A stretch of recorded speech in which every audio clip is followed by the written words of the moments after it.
Hello, Culture Matters podcast. Buckle up. Before I introduce you to our guest, here's a quote. Passion to me is the thing. It's the impetus, the catalyst to get you to truly indulge in something. Paul Lucido just said that before this. Today we're back. I love that quote. Passion is the thing. It's the impetus, the catalyst to get you to indulge in something.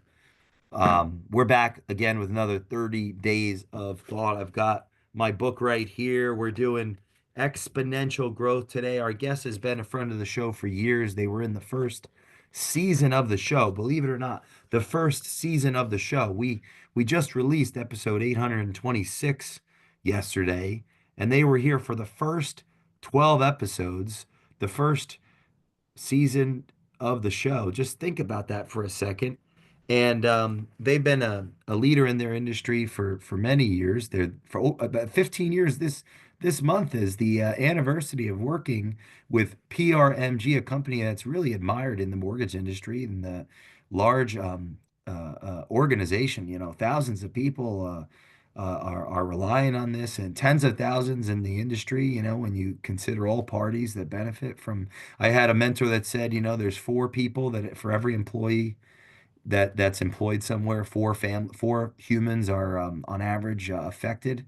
So the tens of thousands of people that are impacted. How about the hundreds of thousands that are impacted by having homes that they otherwise wouldn't because of Paul's organization. And he's a friend of the Culture Matters podcast. If you haven't heard uh, um, some of our shows like Carpe Diem or Self Culture Can Influence Culture and Mom, and we did Free Will with Andrew Berman and even some with other friends.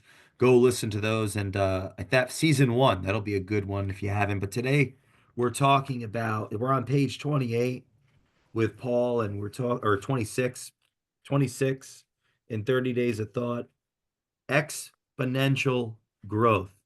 The dividend with an unequaled return on investment is growth. Paul, thanks for coming on. Thank you for having me, Jay, as always. Enjoy this, my friend. Man, how about that quote? At the beginning, You passion. took me by Passion surprise. to me is the thing from impetus. It's the impetus and catalyst to get you to truly indulge in something. What do you mean by that? Well, it just for me, yeah, for me, since I was literally a child, I mean, I recognized immediately anything that I was driven by interest. You know, it starts with interest and it develops a passion. You develop a passion for was something I could pour myself into and succeed at. I think that's proven itself time after time with anything that I've ever indulged, whether it was, just fantasizing about things that I wanted as a kid. I think I had mentioned this years back in a podcast we did. I have the ability to draw. It's sort of a self-taught thing. It kind of was passed down from my father. And so if I wanted something, I would literally draw it and just think about it all the time, right? Well, what's driving that? What was that drive? It was just passion for wanting something, feeling a yearning to do something. And to me, it's been that way my whole life. I mean, even what I do for Paramount Residential Mortgage Group, my job is really driven more by passion than anything. Although there are, directives and there are guidelines and there are things that we need to get done based on others' needs. We serve others. What I actually deliver and what I do is really driven more by passion from, in terms of the quality of the product that I deliver or how I pour myself into a project. I think that's really important. I remember there was a saying that my grandfather used to say to me. He said, whatever you do in life, do something that you enjoy doing. He said, if you were going to be a floor sweeper, then be the best damn floor sweeper you could be, right? He was just using that metaphorically, meaning give it everything you can. right? And or if you're going to be, CEO of a company, then make sure you're driven to do the best possible How is job. that changing in the culture, if at all? Like, Say that one. give How it was everything you can. Is it, do you see that changing with the upcoming generation? uh, well, here's the thing. Or how much influence does the company have on that too? Because we were talking before we hit record about the culture and about the palpability, and curious on your thoughts on that. Because when he said give it everything you can, that's some sage wisdom. That's But you have, in order to really succeed, you have to really pour yourself into it. You can't half-ass things. What's the saying? Jack of all trades, master of none. I'm not saying that you can't be multifaceted. Clearly, many of us, including yourself, are multifaceted. We're good at a lot of different things. But to me, when you commit to something like a company, you're going to have your good days and you're going to have your bad days. We all have those days. It's just human nature. But you always want to aim to do your absolute best every day. So when you come home at night, you gave it your all. You did the best you could within your control, as one would say. Now, getting to your other question, I think I heard you say, what about the younger people coming in? Do they possess those qualities? Is that what those values? and Some do. or what do you see the relationship between them, their exponential growth, and like there's them, there's the organization and Mm-hmm. how you've seen that relationship take the influence it. And Mm-hmm. then we have this topic of exponential growth, which is our I think there's something there that's I So can't let's hit quite it. Let's hit interesting. that. Yeah, let's hit that. So did you read the excerpt? Let's read the little, that way we The, can tee it the up. Hold on the here. I dividend with an unequaled return on investment is growth. I'll read the first paragraph and you can read the second one. Most would never think to try, and few will seek out to and find. Our hidden garden is our potential, and as we water it every day, expecting a result, we only create disappointment over ourselves. Our personal growth takes a lot of time, our whole entire life, as we are always growing. Yeah. Well, the part that stands out right there is the disappointment part. And what that means is, the way I read that is, you have to give things time to marinate. And a good example of that, we could bring this into this conversation, is building culture in a company. I should have quit on this business like 4 years ago. But think about that. See what I'm saying? That's the point. If you're passionate enough and you're driven enough, you're going to stick with it, because with time, exponential growth is relative to time. So just know that.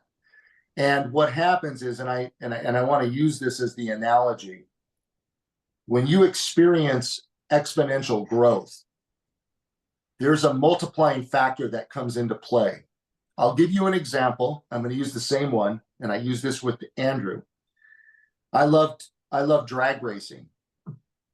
Now, I'm not a gearhead crazy guy, but I do understand it, and I understand. I enjoy it. I love everything about it. When I go to the drags and I watch the cars race, there is something, excuse me, that happens as the car launches from the start and makes its way down the quarter-mile pass. And what happens is there's a thing called torque multiplication that begins to happen. So you can have two cars that start. One car might leave the line a little quicker than the other car. But as the cars are beginning to make their way down, the other car begins to build torque multiplication and horsepower. And before you know it, it goes exponential. It hits a point where all of a sudden it just really comes on. And when it comes on, it zooms by the other car. And in the end, it wins the race. So it catches the other car through what I call torque multiplication. And I'm trying to relate that to exponential growth. A company is pouring itself over time into actions and behaviors over a period of time. PRMG is a great, I can attest to PRMG watching this happen. We went through cycles of exponential growth from time to time, where all of a sudden, everything that we work so hard to do, everything that we poured ourselves into, yes, the market obviously is a big part of what contributes to that, but you see the company all of a sudden hit its stride and begins to swell and it begins to grow. And then it'll level out a little bit. And then we've got to do different things. We have this saying in the company, what got us here won't get us there. So now we all got to pull together. What can we do to go through that next cycle, to really build this company, to really meet whatever the goals we've set? And that you have to have patience for growth. You can't just expect it to happen tomorrow. But the idea is the micro decisions that you're making along the way, the different things that you're trying, trial by fire. Is this working? No, it's not working. All these different decisions. Once they all come together and once they come to fruition, after they've marinated for a while, you will start to see that next level of growth happen. And to me, that's what exponential growth is. It's you start, you're moving and grooving, and then all of a sudden it just swells like a tidal wave. And sometimes you go, how you don't even know how it happened. It's just all those different factors and all those different behaviors that you've been putting into a direction starts to bear fruit. So the key to understanding that is be patient. It's like culture. It doesn't happen in 10 minutes.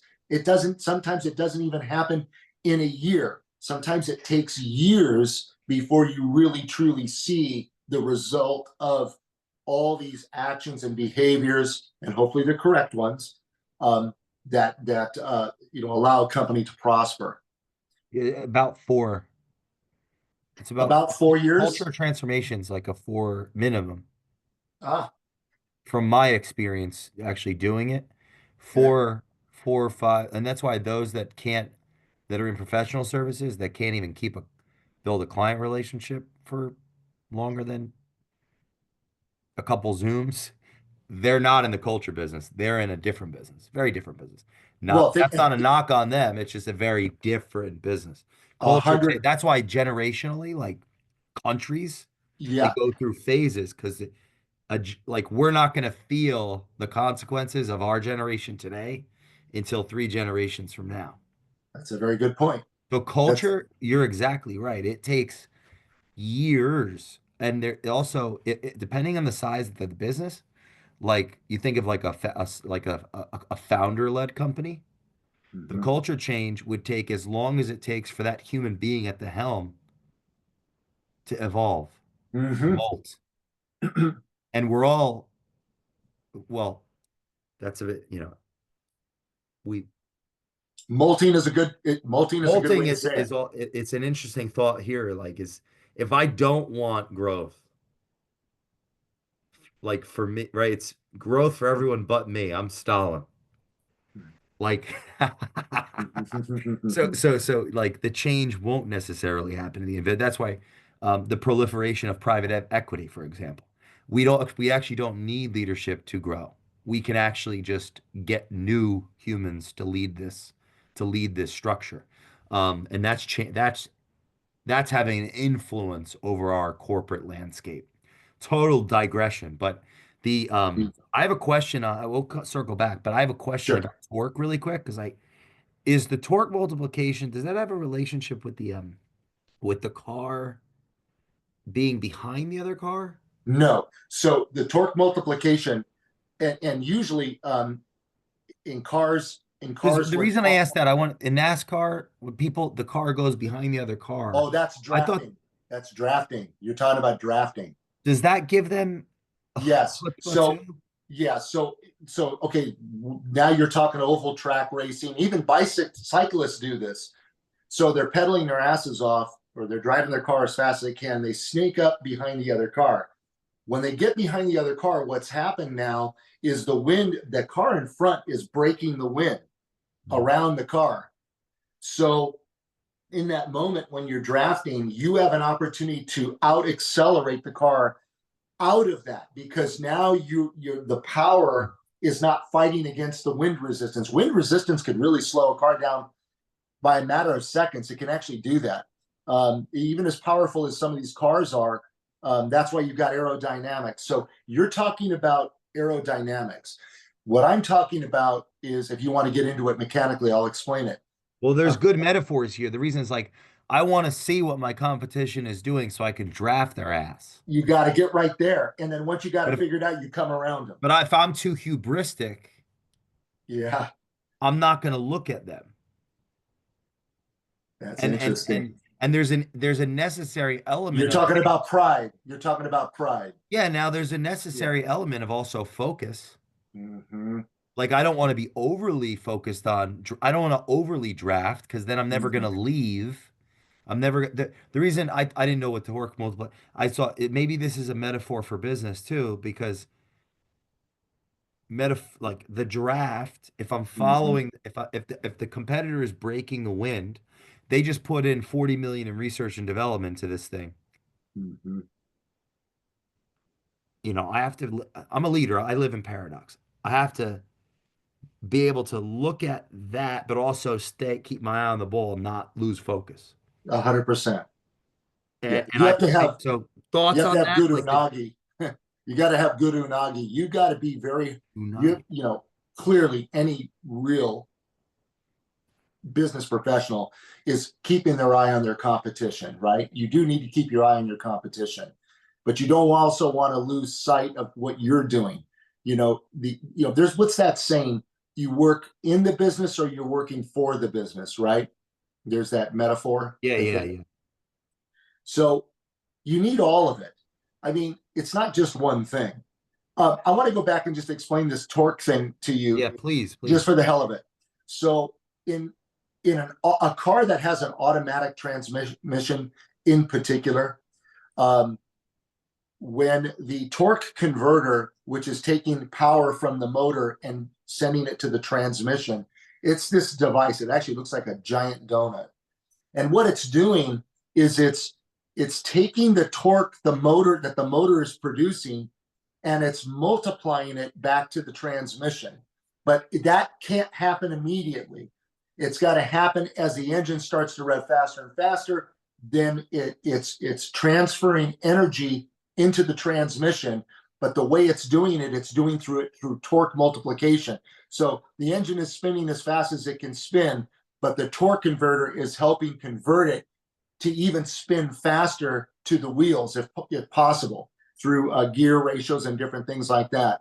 So the idea is as you build horsepower, as you build torque, you get this multiplication factor that all of a sudden you get this almost like this slingshot effect.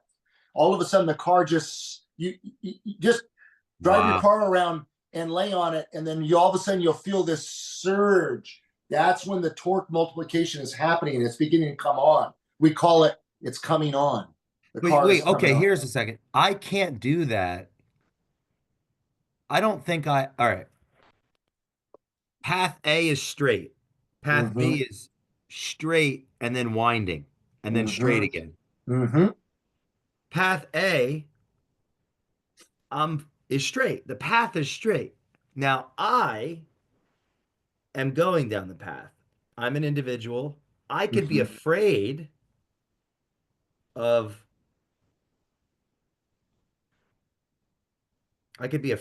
that. But like nothing's gonna objectively, nothing's gonna happen. I'm going straight. It's straight forever. I'll eventually hit torque multiplier. I'm gonna get Mm-hmm. that, right? Mm-hmm. Path B is straight and then winding and then straight again. Fair enough. Okay, so I want to have two people. Okay. Bear with me here. Person A, no, that'll confuse. Um, person number one going down path A, they're they're not afraid. They're gonna hit torque because eventually it's straight. Like nothing outside of them is gonna stop them from staying the path to exponential growth. Okay. Person one. Person two, they're afraid. So they slow themselves down. It's a straight path. Oh, interesting. See what Okay. I'm saying? Yeah, Then you yeah, I have do now. path Yeah, B is straight and then winding and then straight. I'm thinking if you're person one and you're not afraid of anything ever, you go down path B and you're not afraid for just because you're just not afraid. okay. Well, your analogies are okay. So I Meaning, let me just finish because if I try to hit torque on the straight and then the winding, yeah, I might wind right off the road and fly off the road. I saw where you were going. Yeah, And that's and what. because there's an objective, but so person that is just not afraid ever of anything, they die. Person two, you know, they see the straight, the winding. They they they might have stopped at path A and they never got the torque. They were a little bit more apprehensive, but they went straight and then they went winding and then they said, "Oh, the adversity's gone. Now I'm gonna hit straight again." I'm trying to use this alliteration of these two paths. Like A is just straight, and then it's a game against ourself and then the world, and then the path B is like ourself and then the world. And that one, there actually is worldly danger. Like the path isn't just straight, it's winding too. So like you can't just go in there blind and say like, we're gonna be the best. We're gonna just do it. Like we're not gonna pay attention to Right. any information. We're just gonna go. Like I There is that mentality. I work with people that have that kind of mentality. It's it's let's go, all or nothing. There is that, but I need to adjunct to your comment because I want to be clear about something. So in the there are going to be course corrections along the way. Course corrections. We already know that life is not just a straight line. Well, maybe it is. And but you're still making course corrections along well, it that is if straight. you're alive, if you stay alive, I think. In like a meta or a macro sense, it's a straight line because Yeah, if you're alive, empirically, you're you still know, in it, time and space. empirically, right, Jay, when you pull back and you look at empirically, we've been growing, but we didn't feel like it when we were down here. And then we Yes. were over here. Then we were here. But the whole time, empirically, we got to from here to here. You draw the straight line and Yeah, you go, it's two lines. It's this, but yes, within time and space. that's right, That's a brother. straight line. You got it, my friend. Th So this is like a master class on I don't know what we're talking about. This is what we didn't plan any of this. This is why I love this show. It's like what the called improv. It's good. yes, yes. No, but so yeah, I think it's both. Yeah, you got to know when to pump the brakes too. But we're talking about what is exponential growth. And exponential growth, again, is that moment that you hit after all this stuff that you've been working so hard, so diligent, everything you poured into doing. All of a sudden, you begin to bear fruit. You're having this moment. All of a sudden, the company is swelling. You're making more money. Um, but that doesn't mean it goes on forever. It could start to plateau, just like a car. It'll hit its top speed, and now you got to figure out how to get more speed Well, out wait, of it. I got a question for you. How about this though? What if I stop the habit? You said culture is habits, behaviors. Yes, What if I stop the habits and behaviors that came before the outcome, which is what is associated with the exponential growth? that's going to change the course for you, clearly, in my mind. I mean, here's what I would argue. If you may need to stop those behaviors because you may recognize along the way this particular set of behaviors is driving us in a different direction. We need to swing the ship this way. We have the saying at work. He's a nautical guy, right? He loves yachts, big beautiful boats, and he's been doing that for a good part of his life. He's quite a captain. Wow. And I always say the beautiful thing about Paramount PRMG has been our rudder is in the water, and when we pull it and turn, we could swing that ship relatively quick. We're nimble and flexible. Why are we nimble and flexible? Let's just stop, pause. It's because we're not publicly owned. We're an independently owned mortgage banker, and it allows us as a company to make decisions on the spot if we need to. And that allows the company to be nimble, flexible. We can course correct relatively quick. I don't think there's any business out there, including yours, that doesn't go through course corrections. You have to figure out what doesn't work and go, let's not do that. And figure out what does work until it doesn't. And then you go, it's time to come up with a new plan. So to me, it's cycles of growth. It's cycles of exponential growth. That's what it is. What we're just trying to define for our listeners is, what is exponential growth? It What? is Yeah. that What? moment Mm. in a business cycle, in your life cycle, in whatever it is that you're doing, where you hit your stride, all of a sudden it just comes on. And that's why I use the torque multiplication as an analogy, because I know cars. I know about I have a cars. note here from like the last time I went through this. Growth strains relationships. It does. Of course it does.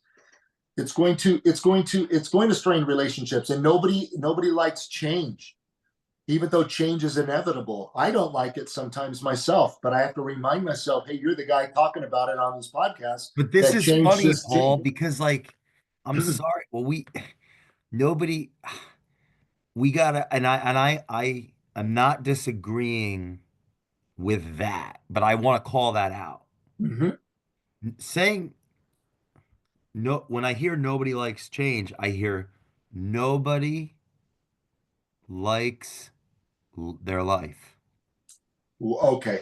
I Meaning, like, I totally agree with you in the sense that, yes, that's the culture, but it's like all these people are pursuing happiness. That's their problem, not um, accepting Perfect. responsibility or getting excited about suffering. Well, you have to suffer a little bit to get where you need to go. So I don't Because think your I'm, life has changed. yeah, life is, listen, I want to be clear. I'm not painting change as a derogatory thing. Change is just it. That is, change is, let's just call change as change. It's evolution, right? It's a Okay. process. Okay. Whether it's for the good or for the bad, that's up to the beholder, right? I mean, at the end of the day, yeah, you could change for the worse because of stupid decisions you made. But if you aim to make the right decisions and you have a goal in mind and you're shooting for that goal, you're going to, it's change will be required. You will need to change your behaviors a little bit. You might have to, it's like tuning a carburetor in the old day. You got to take the screwdriver and you got to kind of tweak it a little because the fuel's a little bit different. So the carburetor is going to run a little bit richer or a little bit thinner. And so everything we do in life is change. We're constantly changing. I feel like that's a very obvious thing. Everybody is going through change of some kind. But in business, you have to be able to recognize when it's time to make some changes. And sometimes those changes are difficult decisions. Sometimes it's about changing the guard. That's hard to do. You bring somebody new and a new sheriff's in town, and then that causes a lot of disruption in the culture. Who is If this we don't person? disrupt ourselves, someone will disrupt us or the marketplace or both. You said it, my good friend. Yes. I'm And I don't so want to, afraid of change, I pray to God. yes, good. Like, Yeah. God's my accountability partner. Mine too. At Like, the end of the day, it's and I the don't mind saying feedback loop. this, I don't mind saying this in live form. Look, we all have to get down on our knees every now and then, right? And you got to be grateful. I'll tell you one thing that we as humans need to practice more. I try to do my part. I'm sure you're that guy too. Be grateful for what you do have and the experiences that you do have in your life, because at the end of the day, I think there's something about practicing gratitude. Um, It and tempers resentment very much so. Good way to say that. Yeah, it does. I like that. It and tempers resentment. cynicism, Mm-hmm. like cynicism. Mm-hmm. Because if I wasn't, if I'm too grateful, if I'm too grateful without equal discipline or responsibility or Mm-hmm. both, whatever that is, I might abdicate responsibility. Like, I'm settling.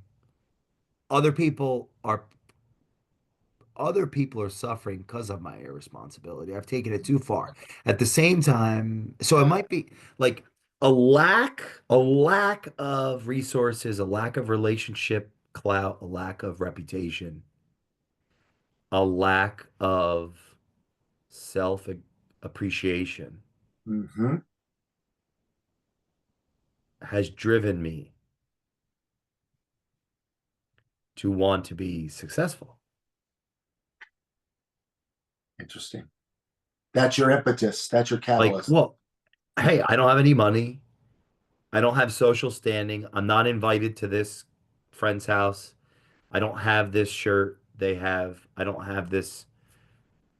I can't go paintballing with my friends. I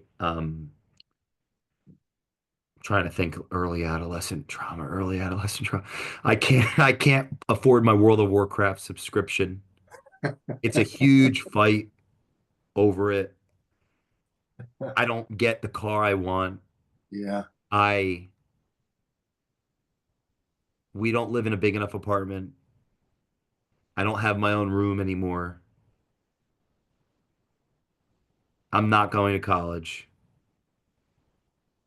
I don't have the money to buy that stock. I don't think about like the poor kid is Yeah. influenced by I don't have the new shoes. I don't have books. That kid is saying to themselves the truth, which is I don't. That's the word track. A poor like because it's relative. Then you Yes, got it even is. even even those that might be more affluent than them might be saying that to themselves because they're looking at somebody else. I don't. So Yeah. It's all who's supposed to relative. help them with, yeah, you don't, but you do have this, you do have this, you do have like that's where I think the value of like the parents and their relationship and but so this is going in a what I'm saying is that man, as an entrepreneur, what is that? Someone that was unemployed until they took on risk. I don't know what that. So, okay, as one that took on risk, because entrepreneur, you take on the risk. Risk reward. That's how it Like, works. if you look up the definition of entrepreneur, it's like one who's taken on risk. It's like, okay, they took on risk.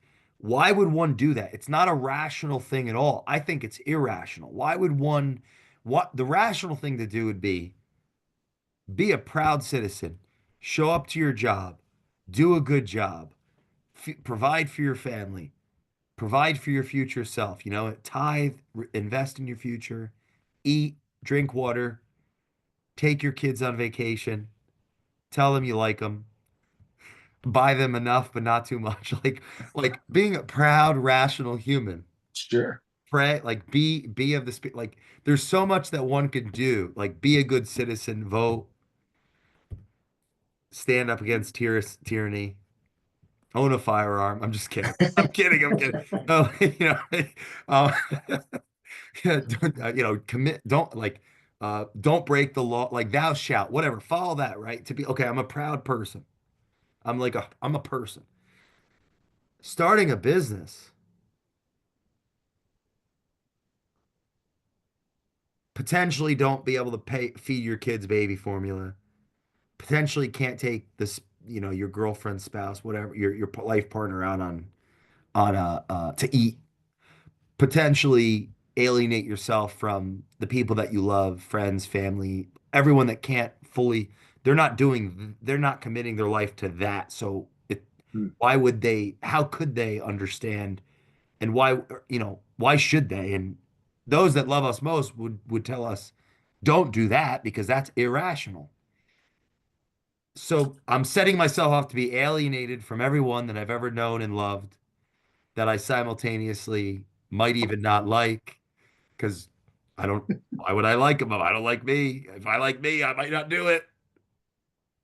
So I'm just let this all Well, be you, autobiography. But the point is like, I'm starting a business. I don't think yeah. it's rational. I think it starts irrationally. Does it though? Or does it start with desire? because I think that's the one thing you left out that as I listened to what you were saying, I think everything, it go back to what our opening comment about what causes you to indulge, right? Desire would be a big part of it. I desire to do this. Once Let's you look this up. desire something and you put your mind into it, you start to think about, well, what do I need to do to get there?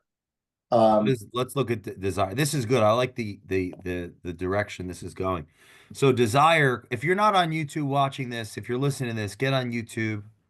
Follow, my name and the podcast on a playlist. Type in watch this. I got the definition pulled up here. Desire, a strong feeling of wanting to have something or wishing for something to happen. there you go. Wish, want, fancy, inclination, pining, enthusiasm, eagerness, burning, determination, predilection. Um, well, this is where I'm go. Okay, so here, how about this, Paul? Oh wait, where's it come from? English. No, that doesn't really. What's the true meaning? Feelings that impel one to the attainment or possession of something. So here, I want to go. Okay, this one I was saying. Desire, right? That's a human motivation. Mm-hmm. If I'm having that for myself, it's a self exploration. I mean, if I work for a company, everyone has desires. My desires are within the context of that culture. Like my desires line up in alignment with the macro desire. This Right. desire bigger than my individual self. My self is in alignment with that identity, that culture, that self. So like entrepreneur, I'm separate from that. There's a Mm-hmm. separation now. It's almost like a splitting of an amoeba.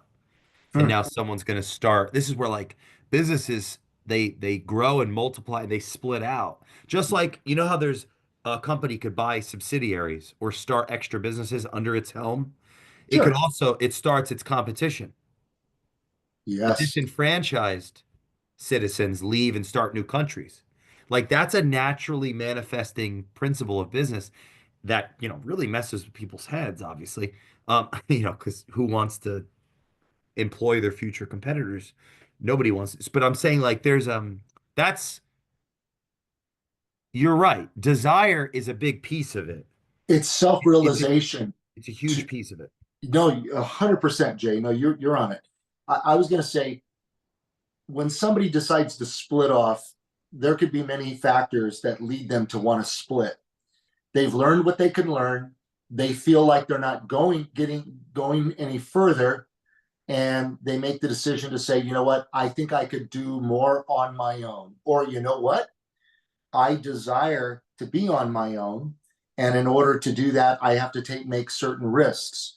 I have to take certain risks. But again, you're playing the long game. I'm gonna take 3 steps back to take 5 steps forward.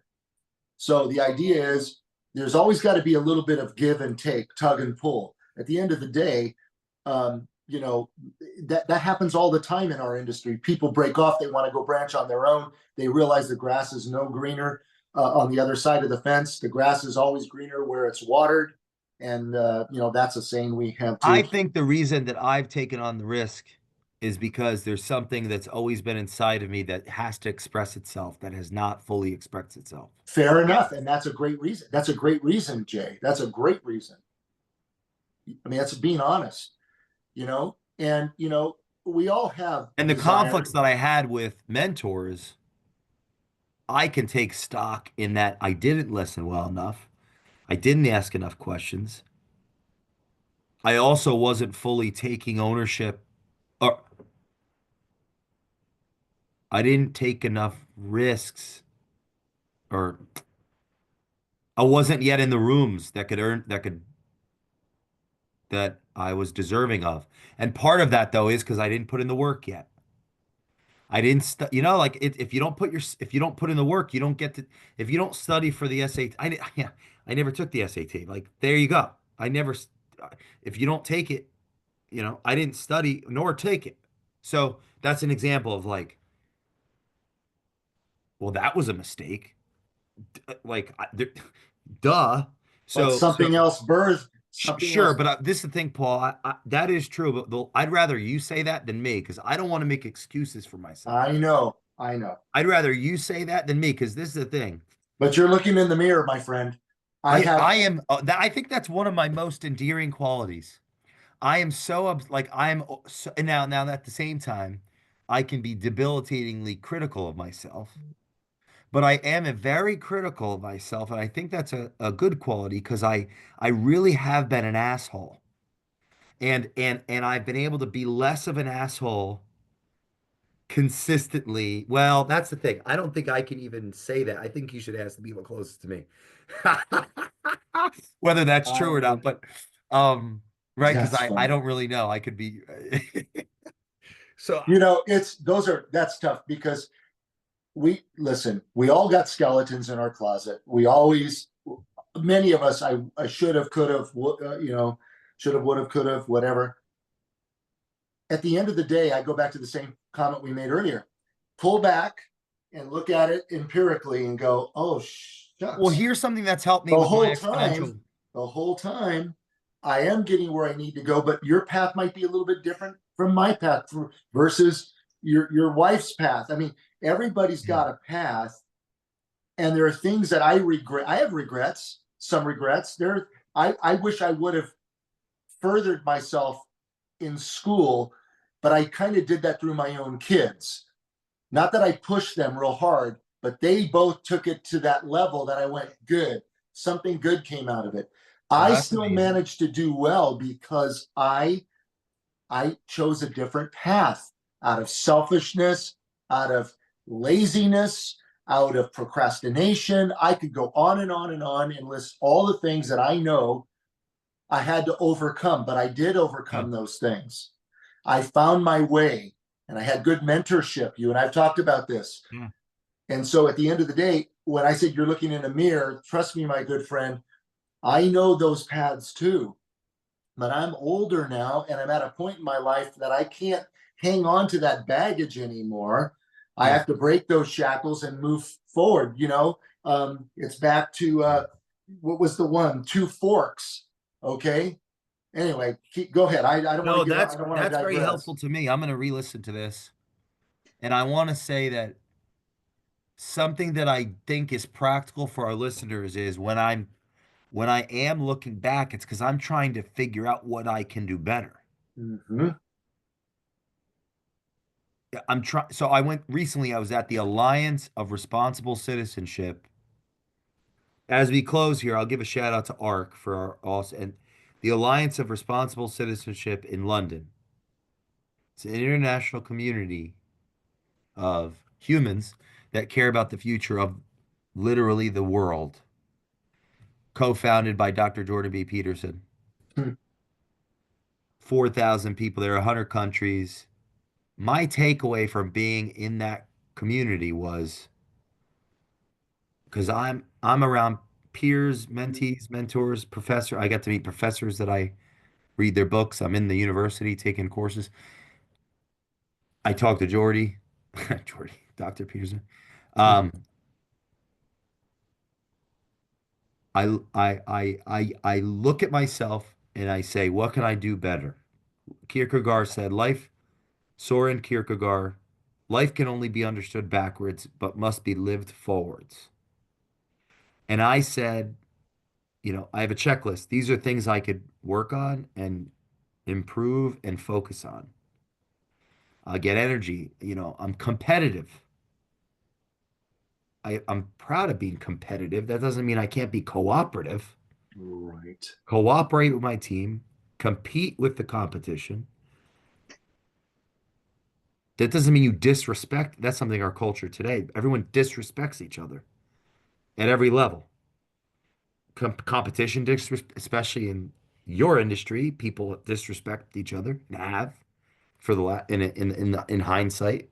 It was a disrespectful culture for. I wrote articles for NMP about it. Disrespectful culture, mirroring the political milieu, disrespectful culture. But compete cooperatively takes leadership. like Yes, it does. values. Culture matters. So I will look at myself and say, and I don't know if I can actually figure out what I need to improve on if I'm not looking back. It's a self-awareness exercise, like, but I don't have to beat myself. If I'm just beating myself up and I'm not doing anything better, then I'm like probably somebody that really needs to be, that I, yeah, change the behavior as a consequence of the awareness. Yeah. If the behavior's changed and I am a better person, I better not beat myself up more.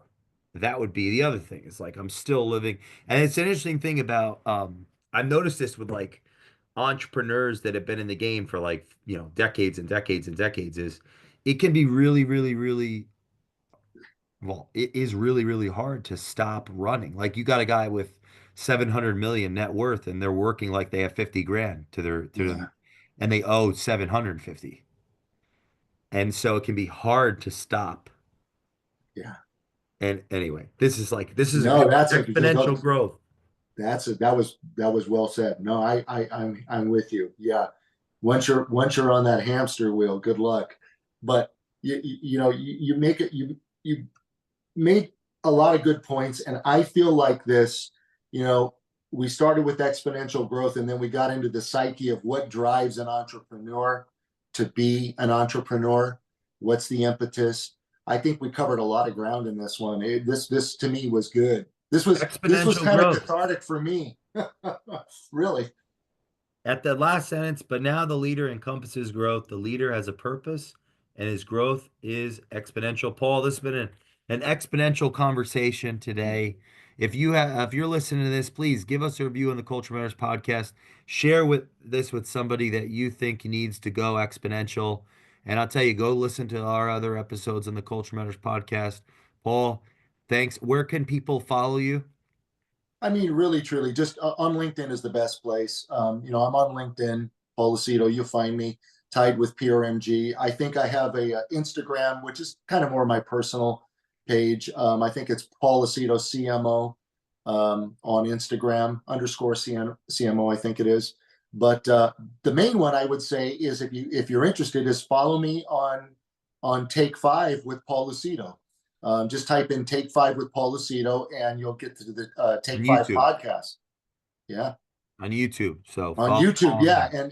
And a lot of and I have a lot of what we talk about tied to that. So a lot of our podcasts are also in my playlist too. So We will see you next time on the Culture Matters podcast. Thank you, my friend.